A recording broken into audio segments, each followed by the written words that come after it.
Hello, and welcome back to the story. Today we will be making a recap on a 2004 movie titled A Moment to Remember. The story begins with a girl named Ye-jin who is holding 2 train tickets. Ye-jin looks at her watch as the train approaches. She later gets inside a phone booth and breaks down. That evening, Ye-jin buys soda at a convenience store and leaves. A while later, Ye-jin realizes that she left the soda. When she goes back, Ye-jin bumps into a man holding her soda. She snatches and drinks it until it's empty, then gives it back to the man and he smiles. Ye-jin rides a bus and realizes she left her wallet, so she goes back to the store. The attendant gives back her wallet and her soda. Realizing that it was not her soda she drank earlier, she looks for the man but could not find him.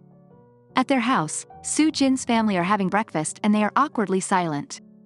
Her father is still mad at her for going with a married man. Ye-jin goes back to her work and a rude workmate tells Ye-jin that she is the friend of her ex-boyfriend's wife. Ye-jin is speechless. Months have passed and Ye-jin's dad seems to have forgiven her as he brings her to the construction site. Ye-jin's father works as CEO of a construction company. Her father sees 2 men arguing. The foreman named Chol-soo does not want to pour the concrete yet because it would be unsafe. Chol-soo goes out of the building and Ye-jin sees him. Ye-jin realizes that he is the man she met at the convenience store. At her workplace, the renovation for the office is still not done. Ye-jin tells her boss she knows someone who could help, so she calls her father, and her dad says he can bring someone to help. The elevator opens and Ye-jin sees Chol-soo. Ye-jin got embarrassed and hides. Ye-jin later goes to a vending machine but Chol-soo snatches the soda and drinks it till it's empty. On her way home, a man in motorcycle grabs Ye-jin's bag. Chol-soo opens his car's door and the robber crashes into it. Chol-soo takes out the windshield that has been broken from the crash and gives Ye-jin a ride home. The next day, Ye-jin fixes herself up and brings snacks, but she finds out that Chol-soo is not at their office. That evening, Ye-jin goes out with the ladies, and intentionally walks by where Chol-soo and his coworkers are eating. Chol-soo is busy carving when the ladies approach them. Ye-jin says that they just walk by, and she saw him. The men quickly offer their chair to the ladies. A while later, the men got drunk and only Chol-soo and Ye-jin are left, and we can see that he is holding her hand. Chol-soo gives her a glass of soju and tells her that if she drinks that, they will be officially on. Ye-jin drinks it and Chol-soo kisses her. The two started dating and they frequently go to a batting cage where Chol-soo would teach Ye-jin how to hit the ball. The two are both happy and in love. At his apartment, Ye-jin sees the sculpture that Chol-soo was carving and he quickly snatches it and throws it away. When Ye-jin goes upstairs, she finds out Chol-soo is studying to become an architect. She is about to open his drawer but Chol-soo warns her not to or he will kick her out. She later finds a picture of Chol-soo with an old man, and he says that he is his teacher. We later find out that the sculpture Chol-soo was carving is Ye-jin's face. Ye-jin makes a suit for Chol-soo, and he wears it as he takes the architect licensure exam. After the exam, Chol-soo finds Ye-jin still waiting outside and they go home. One morning, Ye-jin's father tells her that he hears rumors she is seeing someone, and he wants to meet him. Ye-jin tells Chol-soo about it and he declines. She insists that he has to meet her parents if they are going to get married but he says no. While having dinner, Chol-soo says he does not want to commit because he is afraid that they might just get hurt in the end.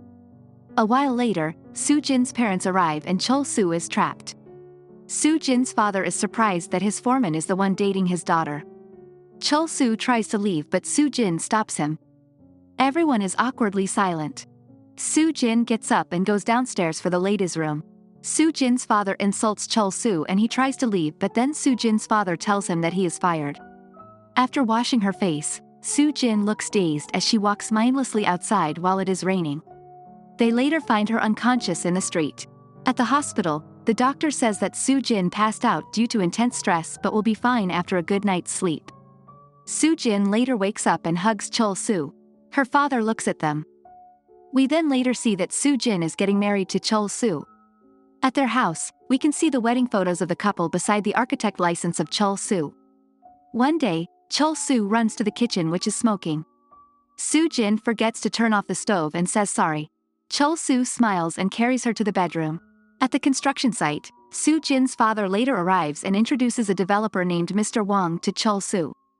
Mr. Wong brings Chol-soo to an empty hill where he is planning to build houses and Chol-soo starts making a model house. Chol-soo presents his house model to Mr. Wong and his associates. He gets nervous, but when he holds his cuff, he remembers his wife, so he goes on with his presentation. Mr. Wong seems impressed and Chol-soo calls his wife, who is excited to learn that he got the contract. The construction of the houses has started. That evening, Soo-jin looks worried as she thinks she lost her way home again. She feels relieved when she finally gets into the house and sees Chol-soo. She visits a neurologist, and the doctor asks if she ever had severe stress that caused her to black out. She started her story where she had a relationship with a married man. She got heartbroken when he did not show up in the train station. The doctor tells Soo-jin to come back for an MRI and CT scan. One morning, Chol-soo's mother visits his office and asks for a loan. Chol-soo got mad and said he owes her nothing. She says she borrowed money from a gang and now her life is in danger. Chol-soo declines her and she leaves angry. The couple are at the construction site on the hill, and they imagine having their house there. He tells her to wait a little longer because they would one day have their own house on that lot. She smiles and hugs him. Chol-soo brings his wife to the temple where his old teacher is working. Chol-soo shows the wall frame he has sculpted to his teacher. Chol-soo leaves to get some water and his teacher asks Soo-jin if Chol-soo has introduced his mother to her, and she says no. The teacher says Chol-soo must have not forgiven his mother yet. That night, Soo-jin uses picklock to open Chol-soo's drawer and finds a seizure paper that has picture and address of his mother. Soo-jin goes to the address and finds the house that has already been seized. Soo-jin asks Chol-soo to help his mother. He does not want to because he worked hard for the money to build their dream house. Soo-jin says they would not live happily in that house if he does not help his mother. Chol-soo gets mad and breaks a glass. Chol-soo's mother abandoned him when he was still young. Soo-jin tells him to forgive his mother like how her dad forgave her when she ran off with a married man and permitted her marriage with Chol-soo. Soo-jin hugs him. The next day, Chol-soo visits his mom in prison, who is still mad at him. Later on, Chol-soo meets with a gang member and pays his mother's loan, which is 90 grand. That evening, the couple eat at the cheap diner and Chol-soo tells his wife they are broke. Soo-jin says not to worry because she'll pay for their dinner. Chol-soo smiles and hugs her. At the clinic, the doctor asks Soo-jin simple questions like the current date, age, and birthday of her sister, but she finds it hard to remember, so he puts Soo-jin to an MRI scanner. When Soo-jin goes to work, she finds out that her ex, Young Min, is back from Paris. He tells Soo-jin that they will now be working together, but this time, he is single, and Soo-jin is the one that is married. Young Min apologizes for ghosting her, but Soo-jin says she does not remember, and she leaves. One night at their house, Soo-jin is busy putting glue on a paper and Chol-soo is just right behind her. Soo-jin suddenly looks for something and opens the door to look outside. When she looks back, she finds Chol-soo and asks him where did he went, and he just smiles. Soo-jin sits back and thanks Chol-soo for putting glue on the paper. Chol-soo is confused. Back at the clinic, the doctor got the result of the scan and tells Soo-jin she has a rare case of Alzheimer's disease. Soo-jin can't believe it. The doctor says medicine can slow it down, but that's just it. He advises Soo-jin to quit her job because soon, she won't be able to do anything. She will soon forget her family, friends, and even herself when all her memories completely disappear. Soo-jin is devastated and breaks down. Soo-jin later tells Chol-soo that she would quit her job tomorrow and she'll just stay home to do the chores. Chol-soo says he likes that but asks what happened. She just kisses him. A while later, Soo-jin goes to the bathroom breaking down and crying. The next day, Soo-jin packed up her things at work. She buys groceries and makes breakfast. She fixes Chol-soo's tie and gives him his packed lunch. Chol-soo smiles as he leaves and waves goodbye. A while later, Soo-jin wakes up from a phone call. Young Min tells her she cannot quit without notice and asks her to meet him. Soo-jin then says she will go to the office. At the site, Chol-soo is having lunch with Mr. Wong and the men. Chol-soo opens his lunch. Both lunchboxes contain rice and have no side dishes. Chol-soo got worried. Soo-jin is on her way to the office when she suddenly becomes dazed. She sits and leans beside a building and a police officer helps her. The officer asks Soo-jin where she is going, but she says she has no idea. Chol-soo visits Soo-jin's doctor and he could not believe his findings. He gets mad and attacks the doctor, asking multiple times if he is really sure. The nurses stop Chol-soo and tells him the doctor's wife also died from Alzheimer's and he spent half of his life researching the disease. Chol-soo asks if there is any cure for it and the doctor says no. The doctor says that before his wife died, he took her to the place they first met, and she remembered almost everything. He said he was so happy because his wife recovered, but just 3 hours later, his wife asked him who he was. Chol-soo calls his wife, but a man answered and says he just found the phone on the street, so he went looking for her. Soo-jin is still walking in the street with the officer when they bump into Young Min.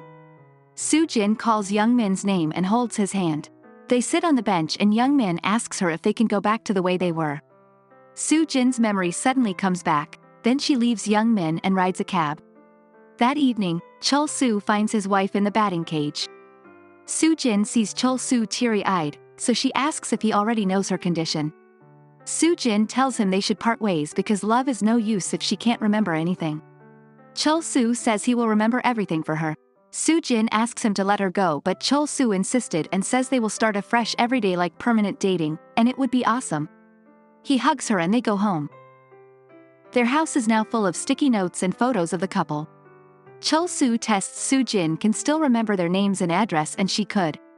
Before leaving for work, Soo-jin tells him to go home early because it is his mom's birthday, and she invited her family and his old teacher. While cooking, Soo-jin looks at the calendar and starts to get dazed again. Someone knocks at the door, and it is Young Min. Soo-jin smiles and brings him in. She begs Young Min not to dump her again. Young Min is confused and asks what is wrong with her. Chol-soo arrives and confronts Young Min. Soo-jin is scared and asks who Chol-soo is. He punches Young Min and drags him outside where he beats him further. Their family later arrives, and Soo-jin suddenly passes out. Chol-soo has told everyone about Soo-jin's condition. Her father says it runs in the family and tells Chol-soo that they will take care of their daughter because he might not be able to handle it when time comes. Chol-soo insists that he will take care of his wife. The next morning, Chol-soo is about to leave for work when Soo-jin calls him Young Min and says I love you. Chol-soo responds back and makes a fake smile. When he is outside, Chol-soo breaks down. Chol-soo tells the doctor that Soo-jin no longer recognizes him and calls him by her ex-lover's name. The doctor says it is the recent memories that will disappear first, and he cannot blame Soo-jin because that is what remains in her memory. Soo-jin looks at the notes and pictures around their house. She suddenly remembers everything that had happened and realizes what he has done, so she cries. That evening, Chol-soo arrives home and sees a letter on the table. It is from Soo-jin saying sorry for breaking his heart, and she tells him he is the only one she loves. She wants Chol-soo to be happy, but all she gave to him is agony, that's why she is leaving. She asks Chol-soo to meet her father and petition for divorce. Chol-soo goes to Soo-jin's father and tears up the divorce paper. His father-in-law asks him to go back to work and not waste his life and fortune for his daughter, but he ignores him and goes on to find Soo-jin. Chol-soo goes to the police and files a missing person report. Later at the batting cage, Chol-soo sees Soo-jin cheering for him. When he approaches her, it is just his imagination, and he cries. One day, he finds a letter written by Soo-jin. Chol-soo hurriedly rides his car, and while driving, Soo-jin narrates the letter she wrote. Soo-jin says she strangely remembers everything, but it might just be temporary, so she writes a letter for him. Soo-jin tells him he can forget her now and meet someone nice and be happy. She asks Chol-soo not to find her and she bids goodbye. Chol-soo arrives at the hospital and the nurse brings him to Soo-jin's room. Chol-soo sees her sitting outside. She drops her sketchpad with sketches of Chol-soo and he picks it up. Soo-jin thanks him and asks who is he. Chol-soo says it is nice to meet her and introduces his name. While at lunch, Soo-jin says the smell is familiar and tries to remember it but fails. She asks Chol-soo why is he crying and he finds it hard to speak. He asks the nurse if he can take her for a trip. They later go to the convenience store where they first met. When Soo-jin is about to get inside, Chol-soo opens the door holding a soda. Soo-jin holds it but does not take it and she gets inside. She sees the attendant in the store as the doctor and the one cleaning is Chol-soo's teacher. She later sees the customers are her sister, mother and father who are crying beside Chol-soo's mom. Soo-jin is teary-eyed as she looks at Chol-soo. She asks him if this is heaven and Chol-soo says yes. She smiles and Chol-soo takes her outside. The movie ends with the couple riding in the car. Chol-soo gives Soo-jin the sculpture he made and says I love you. Soo-jin hugs him, and we can see that they are on the way to the mountains. Did you like our movie recap? Please don't forget to like and subscribe to our channel. To be updated for new movie recaps, hit the notification bell.